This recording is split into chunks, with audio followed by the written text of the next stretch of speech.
Welcome to the channel Easy Trick for the computer science students and as well as those students who learn something new in the computer science field. So that particular tutorial is related with some offset, frame size and paging connected with the CPU scheduling and the memory management. Already it was covered into the previous video lecture that what is memory management, what is paging, structure, frame set and all the detail of the memory management things available into the previous part, and link will be available into the description box. You will check it out and after that you will enter into that particular phrase. So paging के अंदर क्या होता है कि आपको page size पहले पता होना चाहिए और टोटल उसका एक वैल्यू पार्ट पहले पता होना चाहिए. एक प्रोसेस, फॉर एग्जांपल इसमें प्रोसेस है, ये हम न्यूमेरिकल कर रहे हैं इसका ताकि आपको इजीली समझ आ जाए. एक प्रोसेस है P1, ठीक है. P1 के पास अभी इस टाइम के ऊपर टोटल डेटा उसने रिकॉग्नाइज करवाया है हमें 8 बाइट्स का. मतलब P1 एक प्रोसेस चलना है जिसमें 8 बाइट्स का डाटा है और उसके साथ ही उसने ये कॉन्फ़िगर करवाया है कि नंबर ऑफ पेजेस जो हैं वो प्रोसेस में आपको खुद पता करने हैं और एक पेज का साइज उसने हमें कॉन्फ़िगर करवा के दिया है 2 बाइट्स. फाइन, आपको ये चीज़ समझ लग जानी चाहिए कि 2 बाइट्स पेज का साइज है और यहाँ पे उन्होंने हमें मेमोरी का जो साइज दिया है वो 8 बाइट का दिया हुआ है. वो 8 बाइट साइज मेमोरी का है जो प्रोसेस ने लेना है और पेज का साइज, सिंगल पेज का साइज 2 बाइट्स का है जो उसने कंटेन करना है. तो इस हिसाब से हमारे पास जब पेजिंग का एक ब्लॉक बनेगा प्रोसेस का, तो ये P1 प्रोसेस का एक हम ब्लॉक बना लेते हैं सिंपल सा. देखिए यहाँ पे उन्होंने बोला है 2 बाइट्स का, तो पहले सबसे पहले नंबर ऑफ पेजेस हमें निकालने पड़ेंगे कि कितने नंबर ऑफ पेजेस निकलेंगे. तो उसके लिए फॉर्मूला आप यूज़ कर सकते हो, number of pages divided by process का साइज, मतलब size of process. Number of pages उसने दिए हमें 2 आपके टोटल है ना, तो डिवाइडेड बाय प्रोसेस. प्रोसेस ये जो होता है बेसिकली हाईएस्ट वैल्यू ऊपर आनी होती है. तो आप अगर देखो कि हाईएस्ट वैल्यू इसके पास है तो आप इस फॉर्मूले को रिवर्स लिख सकते हो, means process divided by number of pages. This is the rule of the mathematics ना, कि आपको बड़ी वैल्यू ऊपर लिखनी है. तो टोटल हो गए हमारे पास 4 पेजेस, मींस कि इसके ब्लॉक के अंदर, इसके ऑफसेट के अंदर, this is the offset, offset के अंदर टोटल कितने पेजेस चाहिए 1 2 3 and 4. Means always remember that कि जब कंप्यूटर की मेमोरी में कुछ भी एंटर होता है तो एरे साइज हमेशा 0 से शुरू होता है, 1 से शुरू नहीं होता. Kindly consider that this is the MCQ question. 0 1 2 and 3, क्योंकि 4 पेजेस साइज आया है तो हम उस हिसाब से 4 ब्लॉक्स यहाँ पे ले रहे हैं. और बाइट का जो बाइनरी डिजिट हमेशा शुरू होता है वो 0 से शुरू होता है ना, तो आपने यहाँ पे उसने क्या बोला है कि हर पार्ट के अंदर पेज का साइज जो है वो 2 बाइट्स का है. मीन्स 2 बाइट कंटेन कर रहा है, 0 एंड 1. Her size 2 3 4 5 6 and 7. अब आप सोचोगे हमने ये क्यों लिया, क्योंकि स्टार्टिंग ऑफ द बिट्स कभी भी आप सेव करते हो कंप्यूटर के अंदर, उसके ब्लॉक के अंदर, तो हमेशा 0 से ही स्टार्ट करता है, क्योंकि binary digit it start from the 0 and the array size is also start from the 0. And same इसकी अब अगर हम मेमोरी कॉन्फ़िगरेशन बनाते हैं तो वहाँ पे क्या है कि उसने अगर हमें इसी न्यूमेरिकल में मेमोरी साइज कॉन्फ़िगर करवाया है, उसका साइज है यहाँ पे 16 बाइट्स का, ठीक है. और उसने बोला है कि फ्रेम का साइज जो है वो आपने कॉन्फ़िगर करना है. देखिए फ्रेम साइज और पेज साइज का कॉम्बिनेशन होता है, क्योंकि CPU शेड्यूलिंग में ये एंट्री जो जा रही है वो आपका जो देते हो आप एक एड्रेस और उसके पास जो एड्रेस होता है उसमें डिफरेंट है, क्योंकि CPU जो एड्रेस जनरेट करता है वो हमेशा लॉजिकल एड्रेस जनरेट करता है, ठीक है. ये याद रखिएगा, ये भी एक MCQ क्वेश्चन है. CPU लॉजिकल एड्रेस जनरेट करता है और जब वो वैल्यू को सेव कर लेता है तो वो किसी फिजिकल एड्रेस पे सेव होती है, ठीक है. फिजिकल एड्रेस अब हम अभी देखेंगे कि फिजिकल एड्रेस क्या होता है और लॉजिकल एड्रेस क्या होता है. अभी जो हम कर रहे हैं ये एक फिजिकल एड्रेस का काम है. तो लॉजिकल का काम भी हम अभी एंट्री में देखेंगे। अब फ्रेम साइज बिल्कुल सेम होना चाहिए, क्योंकि पेज का साइज और फ्रेम का साइज बिल्कुल सेम होता है जब भी ये लॉजिकल और फिजिकल एड्रेसिंग के काम के साथ एंट्री करता है। क्योंकि जब आप कोई चीज़ एंट्री देते हो मेमोरी को, किसी भी मेमोरी में, इधर रैम रोम कैश किसी में भी दे रहे हो, तो उसके अंदर जैसे ही वो मेमोरी में एंटर करेगा तो उसका साइज़ हमेशा सेम क्यों होता है? बिकॉज ऑफ आपने खुद उसे बोला है कि मुझे इस लोकेशन पे सेव करना है और मेरे प्रोसेस में, मेरे काम में इतनी बाइट्स हैं, तो वो सेम रखेगा। इसी को हम बोलते हैं वर्चुअल मेमोरी। ठीक है, प्रोसेस साइज यहाँ पे आ गया 2 बाइट्स। सेम फॉर्मूला आपने अब पेजेस का, फ्रेम्स का साइज पता करना है। पहले हम पेज की बात कर रहे थे, अब फ्रेम की बात हो रही है। ठीक है, साइज हमेशा सेम होता है इनका। अब आपने फिर से ये फॉर्मूला यही अप्लाई करना है, मीन्स कि मेमोरी को डिवाइड करना है हमने फ्रेम साइज के साथ। ओ सॉरी, यहाँ पे है 16, तो टोटल मेमोरी का हमारे पास आ गया 8 बाइट्स, मीन्स कि पे कितने फ्रेम्स बनेंगे? 8 फ्रेम्स। 8 फ्रेम्स हम अब बना लेते हैं यहाँ पे।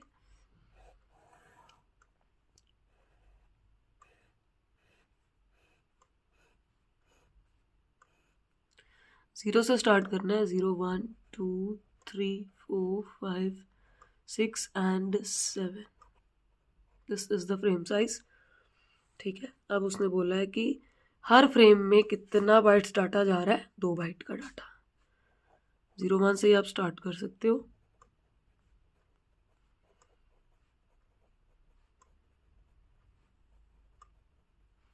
ठीक है, ये डाटा एंटर कर गया। अब इसको इसके साथ हमने कनेक्ट करना है, लॉजिकल एड्रेस को फिजिकल एड्रेस के साथ अब हम कनेक्ट करेंगे। अब कनेक्ट कैसे करना है आपने? अब है हमारे पास ये, हमने डाटा जो रखा हुआ है प्रोसेस का, ये प्रोसेस है ना हमारे, ये प्रोसेस है, ये फ्रेम्स है। ठीक है, अब प्रोसेस को फ्रेम्स के साथ आपने कैसे कॉन्फ़िगर करना है? अब क्या है कि मेमोरी में जैसे ही आप कोई एड्रेस देते हो तो वो किसी भी रैंडम लोकेशन पे जाके सेव होता है। इसका मतलब क्या है कि ये ऑलरेडी यूज्ड है लोकेशन फ्रेम की कहीं ना कहीं। ये पेज की एंट्रीज इसमें नहीं जा सकती। कुछ ब्लॉक्स हमारे फिक्स हैं जो कि यहाँ पे एंट्री नहीं ले रहे। ये फील्ड ग्रेडियंट है और ये अवेलेबल है। अब क्या है कि अब जो अवेलेबल होगा वो उसमें एंटर करेगा। ये है हमारा P0 process, P1 P2 and P3। ठीक है, P0 प्रोसेस अब किस में एंटर करेगा? देखिए, सबसे जो पहला ब्लॉक है ये फील्ड है और ये अवेलेबल है, इसमें एंटर कर जाएगा। उसके बाद ये फिर से फील्ड है, ये फिर से फील्ड है। अब P1 किस में एंटर करेगा? इसमें। P2 नेक्स्ट वाला भी अवेलेबल है, P2 इसमें एंटर कर जाएगा, ये फील्ड है फ्रेम, और P3 इसमें एंटर करेगा। ठीक है, अब आपको समझ लग गई कि CPU में एंट्री कैसे होती है। आप जब देते हो तो लोकेशन सिक्वेंशियल होती है, फाइन, बट वो CPU में कहीं ना कहीं एक डिफरेंट लोकेशन पे जाके एंटर हो जाती है, जो कि हम पेजिंग एंड फ्रेमिंग से देखते हैं। अब लिंक अप पेजेस यहाँ पे आ चुके हैं कि इन पेजेस की एंट्री कैसे कैसे और कहाँ कहाँ हुई है। ठीक है, अब एक पार्ट हमने और करना है, जो हम बात कर रहे थे लॉजिकल एड्रेस की विद द फिजिकल एड्रेस। अब हमने सबसे पहले CPU के लॉजिकल एड्रेस की बात करनी है। देखिए, CPU का लॉजिकल एड्रेस क्या कह रहा है कि मुझे नंबरिंग चाहिए, मुझे मतलब डाटा चाहिए एक, जो डाटा कहीं स्टोर है टोटल वेजेस के ऊपर। मान लो उसने आपसे ये वाला डाटा मांगा है, ये वाला डाटा मांग लिया। ठीक है, कोई भी ऐसा डाटा मांग लिया कि उसको प्रॉपर 3 चाहिए या उसको 7 चाहिए, कोई भी डाटा मांग सकता है। ठीक है, फॉर एग्जाम्पल यहाँ पे हमारे पास 3 हम लेके चल रहे हैं। ऑन द एग्जाम्पल अगर आप लेके चलोगे, ये देखो 3 तक ही है, हम 3 ही लेके चल रहे हैं। और हमने जाना कहाँ तक है? टोटल एड्रेस हमारे कहाँ तक स्टोर है? 15 तक।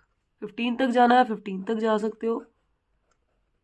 अगर उसने बोला है कि नहीं 15 तक नहीं जाना, आपने सिर्फ मुझे एड्रेस देना है ये वाला, नेक्स्ट वाला, यहाँ पे जो है हमारा 8 एंड 9 ये वाला, तो आप यहाँ पे 9 भी ले सकते हो। That is dependent on your part कि कौन से एड्रेस पे हमें वैल्यूज़ को देखना है। अगर तो आपको 9 तक देखना है तो 9, अगर आपको लास्ट वाले तक देखना है कि P4 का देखना है तो फिर जो उसका सेकेंड डिजिट है वहाँ तक। अब यहाँ पे CPU के अंदर उसका लॉजिकल एड्रेस शुरू होता है। लॉजिकल एड्रेस के अंदर दो चीज़ें होती हैं, एक होता है उसके पेज का नंबर, ये होता है पेज नंबर, और एक होता है पेज ऑफसेट, मीन्स की साइज। ठीक है, पेज नंबर अगर हम देखते हैं तो वो क्या है, सबसे पहले कहाँ पड़ा हुआ है पेज नंबर में, ये देखिए डाटा पेज नंबर 1 में, और उसका साइज क्या है 2 बाइट्स। 2 बाइट्स इसने कंटेन की है ना, मीन्स साइज है 2 बाइट्स, बट अब वो किस फ्रेम में पड़ा हुआ है, वो भी 1 में ही है। टोटल कंटेनिंग है 2 बाइट्स बट पड़ा 1 में ही हुआ है। ठीक है, साइज भी मिल गया और हमें उसकी टोटल बाइट्स भी मिल गई कि कहाँ जाना है उसने।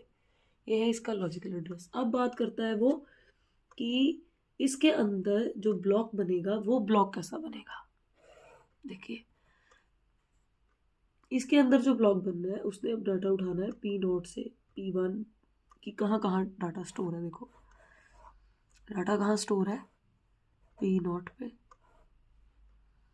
कहाँ स्टोर है P0, देखो फ्रेम नंबर 1 पे, उसके बाद ये वाला फ्रेम नंबर 4 पे, ये फ्रेम नंबर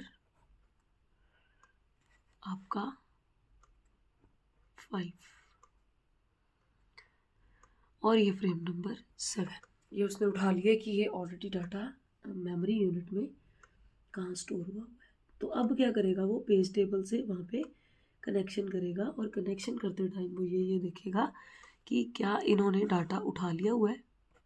डाटा इसके पास आ जाएगा लॉजिकल टू फिजिकल में कि यहाँ पे डाटा आपका एंटर किया हुआ है, और स्टोर हो जाएगा इसका डाटा इसके अंदर। अब हम बात करते हैं फिजिकल एड्रेस की।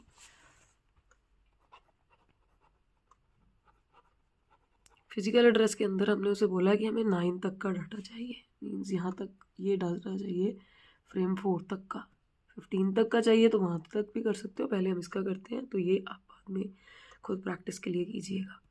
ये 9 का आपको डाटा चाहिए, तो आपने अब एक साइज देखना है कि 4 है इसका टोटल, मीन्स की 0 1 2 3 4, फोर्थ लोकेशन पे जाके डाटा पड़ा हुआ है। ठीक है, और उसको चाहिए कौन सा, सेकंड वाला चाहिए। सेकंड वाला चाहिए ना उसको, यहाँ पे फर्स्ट वाला तो चाहिए नहीं, ये सेकंड बिट चाहिए, फर्स्ट बिट नहीं चाहिए। अब ऑटोमेटिकली ये समझ जाओ, ये फर्स्ट बिट होती है, second bit, same as that first bit और सेकंड बिट का चाहिए उसको डाटा। तो फ्रेम नंबर कौन सा है 4, फाइन। और हमारा टोटल डाटा का साइज कितना है 2 बाइट्स। तो 4 के हिसाब से हमारे पास डाटा की जो एंट्री होती है वो 3 बिट्स की होती है। ये लेता है 1 1 1, बाइनरी डिजिट 1 1 1। ठीक है, 1 1 1 लेता है ये। तो हमारा 9 तक का डाटा है, उसमें अब हमने एंटर करना है, तो ऑटोमेटिकली 1 1 1 ले रहा है ना। तो इसने क्या बोला है कि थर्ड पोजीशन पे, मतलब फोर्थ पोजीशन पे सेकंड एलिमेंट जो है उसको कंटेन करे, और वो सेकंड पॉइंट, सेकंड साइज वाला सेकंड पॉइंट जैसे ही कंटेन करेगा तो उसको क्या मिलेगा 9। इसको बोलते हैं प्रोसेस को मैपिंग। मैं दोबारा समझा देती हूँ एक बार। जब आपने CPU की मैनिपुलेशन करनी है तो पहले चेक करना है टोटल कितने साइज पे उसकी एंट्री गई हुई है। ठीक है, इसका साइज उठाना है, और जो डिजिट लेना है आपने, बाइट लेनी है, उसका साइज उठाना है। 3 to 9 तक हमने चलना है। पेज नंबरिंग चेक करनी है कहाँ पे है, और उसका साइज कितना है। उस टाइम साइज है यहाँ पे 2 बाइट्स का, बट लेना है हमने सिंगल डिजिट। ये इसके एड्रेस आ गए लॉजिकल, और अब मैपिंग शुरू होगी फिजिकल और लॉजिकल के बीच में। तो ये चेक करेगा कि 4th फ्रेम पे है डाटा, सेकंड बाइट है, तो नंबर 9 है, 4 है, तो ऑटोमेटिकली 3 डिजिट कंटेन करता है। ये बाइनरी के 3 डिजिट इसने कंटेन कर लिया, और इसने साइज किया कि कहाँ तक जाना है, मतलब कहाँ तक, फर्स्ट से सेकंड तक जाना है। तो 2 बाइट का साइज ही हम शुरू से लेके चल रहे हैं सेकंड बाइट तक, और उसको वो 9 मिल जाएगा। ये था कॉन्सेप्ट हमारा मेमोरी मैनेजमेंट के सेगमेंटेशन। सेगमेंटेशन क्या है, देखो ये सेगमेंट्स भी बनते जा रहे हैं एक एक करके। आप 15 का निकालोगे एक और सेगमेंट बन जाएगा, अगर आप यहाँ तक चलोगे एक और सेगमेंट बन जाएगा। ठीक है, ये पेजिंग का कॉन्सेप्ट है। अब आप प्रैक्टिस कीजिएगा 15 तक, और अगर आपको कोई भी क्वेश्चन होगा तो काइंडली कमेंट बॉक्स में कमेंट डाल दीजिएगा, उसका आंसर आपको definitely within the 24 hours मिल जाएगा। And next video tutorial shell programming के आपको इसी वीडियो चैनल पे मिलेंगे with the linked up Linux, and Linux के वीडियो ट्यूटोरियल ऑलरेडी इसी चैनल पे अवेलेबल है। मैं उसको शेल प्रोग्रामिंग के साथ लिंक अप कर दूंगी, तो आप उसको भी देख लीजिएगा। And if you have any question regarding any video tutorial, kindly comment into the comment box, and it's mandatory to all of you. Kindly like, share and subscribe the channel and comment into the comment box. Either it will be helpful to all of you or not. Till then, take care. Thank you.